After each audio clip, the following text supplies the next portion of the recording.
Yeah, don't worry. Angithi indawo ngeyakho mdala. Angisho umakhethe indawo yakho. Okay. So, okay. Welcome to Legends of the Game. We are still in the city of Kings and Queens, Gobulawayo, and we are warmly hosted by Hartsfield, the home of rugby. And what a way to cement our stay in Bulawayo by celebrating one of the rugby legends in the House of Legends, the home of legends in Hartsfield. So, welcome, Dosi. Thanks very much. It's really great to be here, guys. Former coach, former captain of Sables, former everything. Do you know if you were a cat, you'll be a cat with 10 lives. 10 lives, not 10 9 lives, not lives. 9. Because you know why? You go, you come back. You go, you come back. You know, the other time you're coaching Sables, and then your contract ended. We thought maybe Dose is not coming back. Then you were back. But anyway, let's go back to the history of the rugby union in Zimbabwe. You are a man who has seen it all. Take us through the history of the rugby union. What do you understand, the trends that you've experienced? Well, yeah, I mean, we obviously in the playing world, it was, we were playing rugby in an amateur setup. Which year was this? Well, from 87 onwards, from my era, I started playing for Zim in 1987, and it was all amateur. And even when I went across to Wales and played in Swansea in Wales, it was all amateur. So, it was hard, tough times, and you had to obviously work and try and do gym on your own and try and fund yourself by getting jobs and working and then playing rugby. So. But the rest of the world was exactly the same.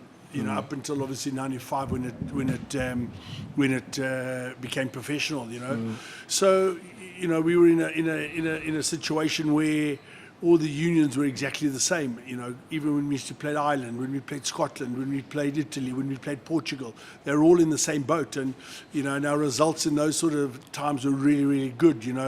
We beat Ireland, we beat the British Barbarians in Harare. Full British Barbarians team. We beat them in Harare in 1989. And that was purely because everybody was on equal playing grounds. And obviously now since '95, things are really, really different. The professional world kicked in, and Zimbabwe hasn't really moved into that mold of being professional, and that's why we're in the situation we're in at the moment. Oh, talking about the situation that we are in at the moment, we will get back to that point. Okay, fine. What do you think of the school's rugby now? Because I heard that even Kotko this year is not happening.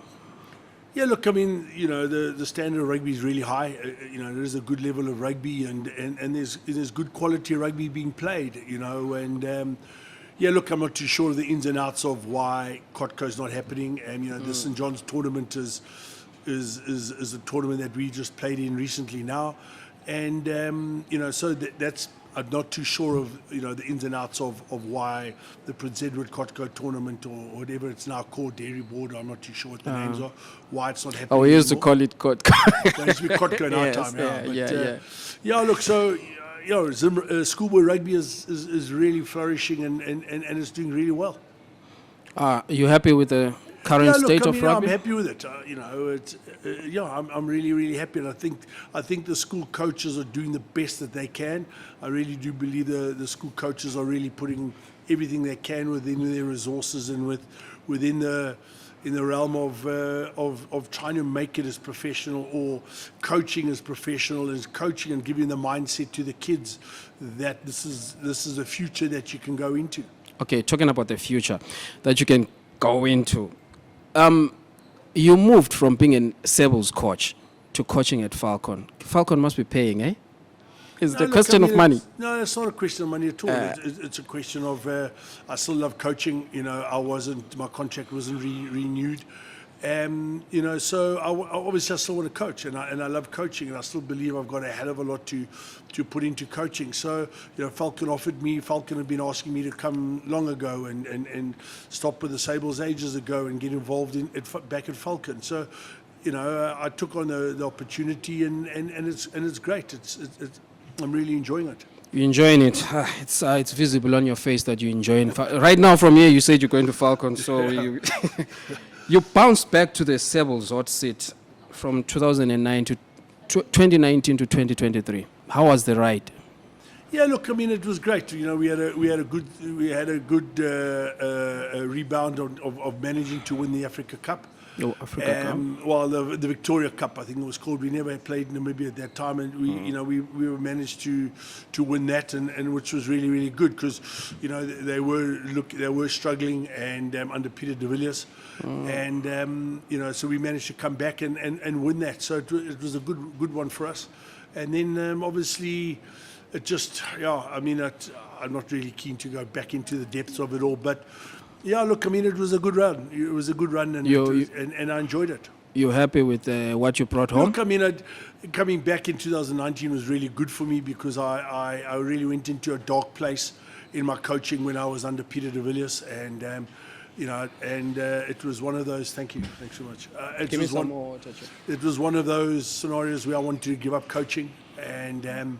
But luckily, they brought me back in there to make it work, and we made it work, which was really good. You talk of being in a dark place under de Villiers, but do you think we are in a darker place now in terms of our rugby? With no, look, I don't think we are. I think that the World Cup qualifiers should go away. I really do believe they've got the players now. They've got a good coaching staff behind them, and I think the money is there. So I don't see why they shouldn't. I mean, when you listen to the players that have come in, Ian Price, Carl Godwin's, Darian Lansberg's, Bryth Mavasiri, and these kind of players that are coming into the scenario, there's no reason why they shouldn't qualify. I really do believe they can qualify. No, I hear you, but I wanted to dwell a bit on the dark side of what happened recently. Are you free to comment on what happened in Harare with the female Sables? Look, do you think it reflects a good picture about our state of rugby?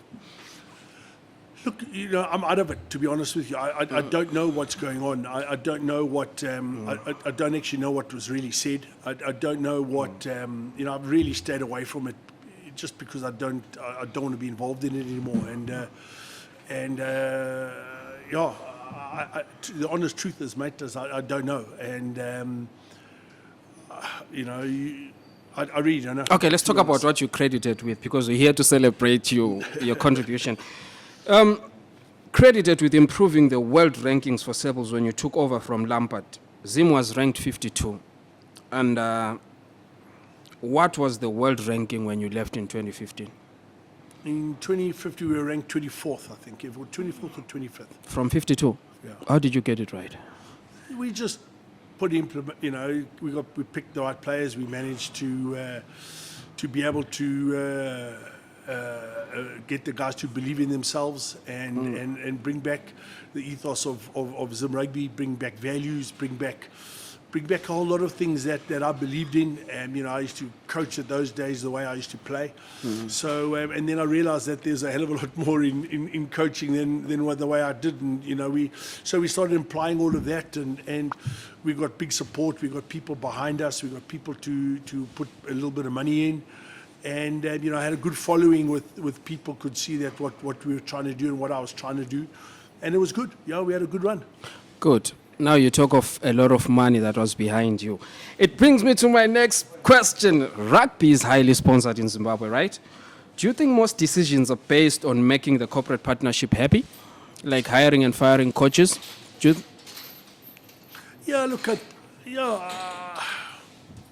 really don't know. Corporate sponsors have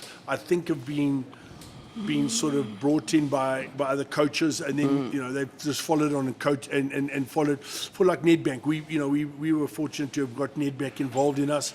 They've seen what we try to do. They've seen what the new coaching staff are trying to do. So they're backing them, which is a good thing. Credit to Nedbank, and they've stuck with the new coaching panel. And well done to them, So I think it's a good thing that sponsors still stick with the coaching and not just follow individual coaches, and which Nedbank have done, which I really am grateful for. So the corporate has a higher voice in the rugby. Oh, look, I don't think coaches are selected from sponsors. That's the coaches. I mean, sure, truthfully, I don't think Peter Bernardi was selected by sponsors. It was selected by the new incoming president and technical group of the Sables. No, why I'm saying this is because I'm quoting somebody who said to me, rugby as a game is a highly contested hotbed for hot politics. So as a former coach and player, do you think it has substance? I don't know what they mean by politics. I don't know what they mean by, it's hotly contested with politics. I don't understand. I mean, the government are not involved. As long as I was coaching, I never was ever interfered by government. Government, from what I believe, because I was never involved in it, or I was never told I had to have X amount of black players or white players or this or that, or dictated to who I selected, I was never ever put a gun to my head to do that. So I don't know what they mean by politics. Maybe politics within the union itself. I don't know. Within the union. Maybe within the union. But like I said, I've been out of it now for a year, just over a year, and I find a very stringent way of staying away from it because there's reasons and which I'm not really wanting to go too deep into. But I try and stay away from it. Okay. I've seen you as a Sables player, coach, captain, but what is your position when it comes to female Sables or female rugby in Zimbabwe? Do you think we are good? What's your position? Yeah, look, I mean, I think once again, I think it's all about investment, and it's all about, and I keep on trying to tell all of us that we have to, if we want to compete and want to be the best in Africa, we want to try and do not the best or second or third best in Africa. You've got to turn around. You've got to make rugby professional. We can't keep on trying to compete in the ring of trying to compete in a World Cup and not be professional.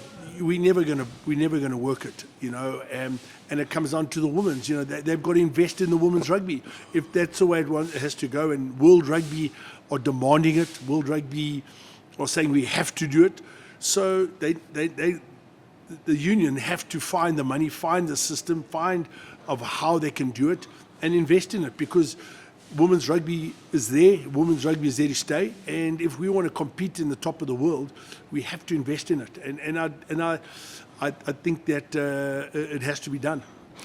Okay, you're the man who has walked the talk as a player, as a coach, coming back like a cat with 10 lives as a coach again.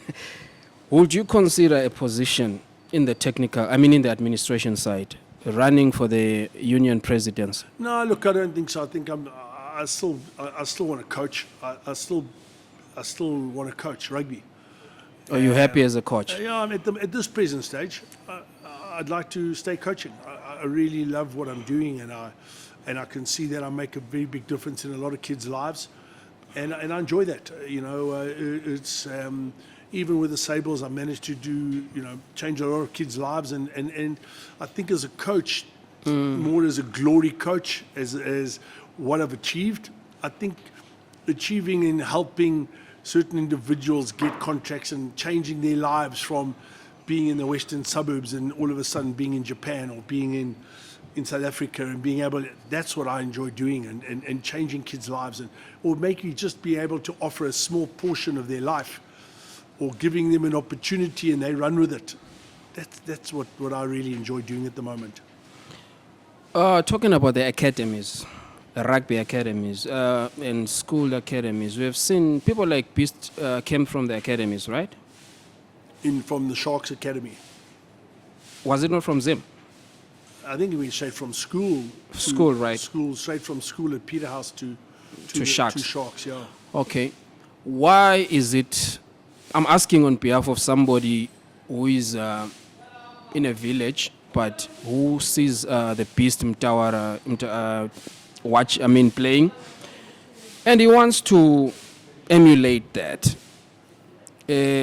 How easy is it currently with the systems that are in place in the rugby union, in the technical side, for a boy or a girl in Plumtree, in Mount Darwin, to walk in the footsteps of Beast? Yeah, look, I think it's going to be very difficult because I don't think there are none of that around in the sense. So, you know, if you're a Western Suburbs kid, you know, I mean, I've come to a couple of the tournaments here, and you seeing a 6'5", 6'6" kid. You know, if the sort of the schools don't adopt him and take him into their setup, they're going to struggle to make it in the real world because they come from Western Suburbs. Not too many people are seeing them. Not too many of the government schools can afford to bring them in. And they're going to be brought in by private schools and brought into a system where they can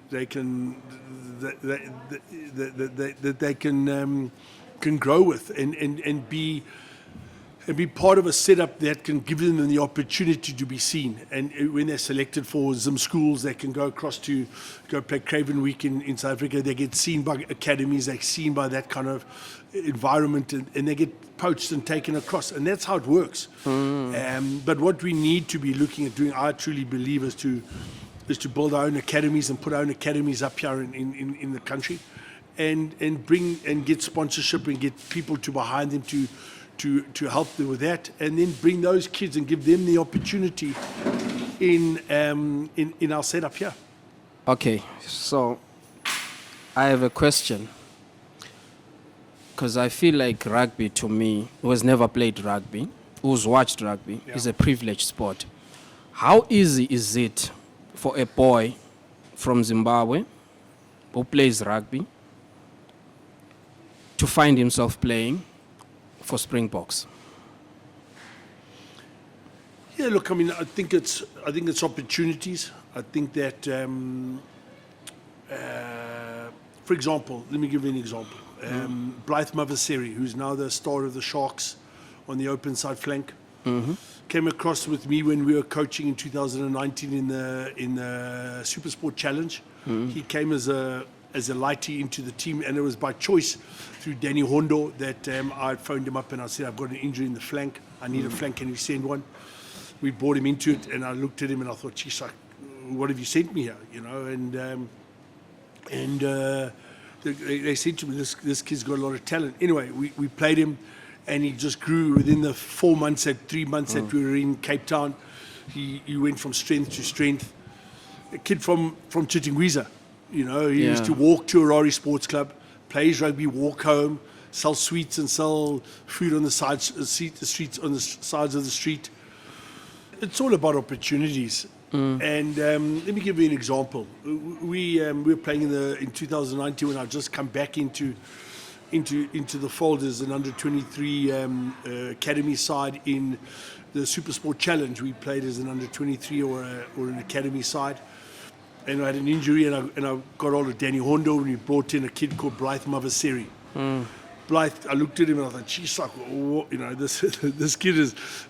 But they assured me that he had everything and all the probabilities of being a great player. Anyway, we put him in our system. Within 3.5 months, he had been living with us. He had gone from strength to strength, size to size. And funny enough, UWC contacted him. And the University of Cape Town, and they offered him a place at UWC. 2 years later, he was player that rocks, forward of the best forward in the universities. Then straight away, a very good mate of mine, Sean Everett, who was coaching the Sharks under 23s, under 20s at that time, managed to get him into a Shark setup. And he went from strength to strength. He's now currently one of the top Sharks players, earning a fortune of money, earning really, really well. What it was? Opportunities. We managed to give him an opportunity, and he ran with it. Is it me? No. We give him an opportunity, but what did he do? He ran with it. He knew that he had to do X, Y, and Z to become that. And those are what happens when, and it's you know, players at the right place at the right time, coaches that want to grow their players, give them the opportunities to go somewhere. And that's what you want to do, you know. But in saying that, He's now coming back. You know, in my stint when I was coaching the national side, I had him for one game when we beat Burkina Faso. Then he was scarred with injury for 2 years. He's now back, and who does he want to play for? He wants to play for the Sables. So you've got an immense rugby player playing for that, you know, for the Sables at the moment from the Sharks, and that's what you want to try and achieve, you know. So it's all about opportunities, being in the right place at the right time, and your coaches giving that opportunity to you, you know. So, as a coach, as a player, let's start as a player. Looking back, what would you consider like, wow, these were my highlights as a player? Look, I mean, you know, obviously just representing your country was great for me. 2 World Cups, right? No, only 1 World Cup. Oh, one World Yeah, we were in the squad for this first World Cup, but then we got dropped. The 3 of us that were from Bulawayo, from Maribiland, and. You know, we were in the 91 World Cup, and obviously playing in the World Cup was the greatest highlight of any rugby player. Scoring a try at the World Cup was another great achievement, you know. So those are the kind of things that you know, beating the British Barbarians was another great highlight. And, you know, reaching a milestone of where we did in my rugby career is another great one, you know. And it was always my true want and belief to want to play for my country, you know, and that's what I love doing. Ah, cool. Yeah, patriot indeed. So, looking at the time when you were playing and the time when you were coaching, and now you're at Falcon, you know, coaching youngsters. Given a chance to change things at the union, at the Sables, what are things that you will change for players to be happy and for the system to work for everyone? What would you change? You've got to be able to create the right environment, isn't it? You know, you've got to create the environment that the players want to strive to become, and have something at the end of them. So you got to create that environment where, and it comes back down to the same scenario, is money. It comes down to being able to be able to offer the players, be able to make sure they got proper contracts, to make sure that they paid correctly, make sure that they paid on time, make sure that when they go on tour they've got everything laid out for them, exactly like a professional setup. And those are the kind of things that the unions and our union needs to strive to try and make that environment correct for the players and for those players to want to come back and play for their country. Okay, so I asked the current coach what he would like to ask you, the current Sables coach. So this is what he says. He says, ask Dawson, how was the experience with Sables, and what went wrong with our campaign for the World Cup qualifiers, and how is life after Sables? And would you consider yourself to be the next director of rugby? No, look, I mean, there were many things that we made wrong, and there were a lot of problems in the sense where players promised they were coming, players never pitched, then turned us down. Players that are now playing for the Sables now because they're 3 years later, 3 years older, and now they can represent the country. So, did we go to the World Cup with our top side? We went to the World Cup with our top side that we could get, and through injuries, through availability of players. So, you know, I don't regret any of that. Maybe I made one or two decisions wrong in certain aspects of our management. Maybe I did, which I take full blame for. I was the head coach. You know, yes, we were promised a lot when we lost to Namibia. Certain sponsors pulled out, certain things pulled out, and we didn't get what we were promised. Is there a problem with a little bit of outstanding debt? Yes, there is. But, you know, those are the kind of things that troubled us at the time, purely because, you know, we were promised a lot and things just never came forward to us. You know, so, you know, it is difficult. So, you know, we're now the Sables at this present stage, they're looking pretty good. They've got the money, they've got the following, they've got the players. All those players are coming now to come and stand up and put their hands up. So that's why I'm saying to you, there's no reason why Zimbabwe shouldn't qualify for the next World Cup. And they've got everything that they need. And so I think they're in a good space. What are our chances? No, I think it's very good. It's very good. You know, it's very, very good. If they carry on doing what they're doing and preparing correctly like they're preparing, I don't see it. The players come back, you know, I think it'll be good. A rugby director, you didn't answer that one. Would you take the role of rugby director? I don't know. You know, I think first of all you got to live in Harare. I think to be the director of rugby. Is that a prerequisite? Well, no, I think you have to be because the majority of rugby is being played in Harare, isn't it? Everything is. All the clubs are in Harare. The majority of the schools are in Harare. And you love Blauai. And yeah, no, not only that. At this stage of my life, you know, it would be a massive salary that they'd have to pay you to be able to live in Harare. You know, so it's just one of those things. You know. And like I keep saying to you, you know, I still want to coach, and I still believe that I can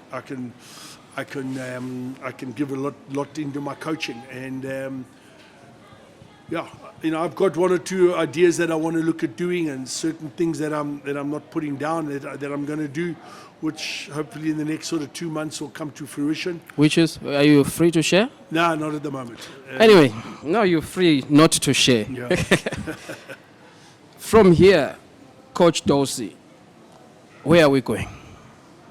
No, look, at the moment, I'm going to be with, you know, I've got a contract with Falcon for the next 3 years. Okay. And, you know, and I, you know, I'm still, like I keep saying, you know, I want to carry on coaching and I love it. So, and it's going well at Falcon. You know, it's a really big challenge. It's a challenge where I can coach as opposed to finding money, trying to run the system, trying to be thrown in the deep end of you having to run the whole setup yourself. And, you know, I had my last stint, I had a phenomenal team manager in TJ. And, you know, in the previous times, I had great managers. I had my World Cup qualifiers. I had great people around me. But we still had to do everything ourselves. And where now, if I need strapping, I just ask the school, can I have some strapping? And the strapping's there. Previously, I had to go find the money, go beg somebody to pay for the strapping that I got to put on my players. You know, whatever I ask for at Falcon, I get it. So we get new rack shield, net tackle bags, new balls. It's all there. So that's what's really, really great. And, you know, you don't need to worry. You can just get on and coach. Wow. When you speak passionately about Falcon. It means you're sitting comfortable, Coach. What we can do is, okay, you wanted to say something? No. Okay, fine. No, we can only wish you all the best in your endeavors, Coach. Maybe one question from... So I was wondering, like, how exactly does the whole system of the operates? Do you have a league system? How does it work? Like, for example, we have clubs in Europe, clubs in Brazil. How does one person makes money gets to pay the club in France? Number one. Number two, then how is the system like in terms of divisions, groups? It's just maybe international rugby, the World Cup. There is no other tournament besides the international rugby. No, look, I think what happens is that the country have to, you know, to go on their own tours, and you know, for them to go and play other nations, they've got to approach nations and talk to nations and strike medium, you know, happiness with them. For example, they can go and play Namibia. You can, like the other day, they played Zambia, they played Botswana. You know, the unions themselves have to, the rugby union itself has to sort that out. The RB only come in once a year with once every 4 years with the World Cup, but yet you know, there are the Victoria Cup. So Zimbabwe, Kenya, Uganda, and Zambia, I think it is. They're involved in the Victoria Cup. So that Victoria Cup is there. And it's partly sanctioned by World Rugby, but it's mainly, you know, the unions have to fund it themselves. So those are the kind of tournaments that are available. What needs to happen is more tournaments need to happen in Africa, for African rugby to grow, you know, and be able to find the money to be able to play more internationals, bring more internationals into the country. You know, like in the olden days in the 80s and 90s, you know, we used to have Italy, Portugal, Ireland, Scotland, you know. But the problem is those sides have grown so much. Look at Italy. You know, in our time, we were beating Italy comfortably. Now Italy are beating some of the top nations in the world. You know, so we're out of that league. But we're not growing as a unit. We need to grow as a side and grow so that we can start playing those kind of unions and playing that kind of rugby again. And there's no reason why we can't do it except funding. Money is massive for us. So you will say Arabic doesn't fund rugby union. No, they do fund a certain amount of money. There's a certain amount of money but it's nowhere near to the amount that runs the unions and runs the setup. The union themselves have to fund that themselves and find the sponsors to bring that in. Oh, it's a complicated one. It's different from other sports, eh? Yeah. Oh. And that's why, you know, rugby in the country is struggling because there is no big financial backing. There's no big financial group that's come in and said, okay, well, let's put in $2-3 million a year. And that's what needs to happen. And those are the kind of figures you're looking at. Is it the same with South Africa? Or South Africa has got its own No, league, they've like got Sharks? they've got all their set up and Sharks and all of them are run separately to certainly they get funding from South African Rugby Union. They get their own funding, they get their own sponsorship, and that's what's going to happen in Zimbabwe. Right. Do you still have more questions, boss? Thank you so much, Legend, Only a for gracing us with your presence. it's only a And pleasure. we are We here have to fun. immortalize No, sports please, legends. Thank you. All the best in what you're pushing. Thank you. And it is our hope to see you again coming back Cool. as a cat with 11 lives this time. No, I don't think so. No, I won't be back. Are you not planning to come back? No. You happy at Falcon? Yeah, look, I'm happy at Falcon and I need to grow on and do what I want to do and we'll see what happens in the next 2 months. Thank Cheers, you very much, Coach. mate. Thank you so God much. bless. Thanks, guys. Legends of the Game it is. We are here in Blawayo. We are rocking with legends.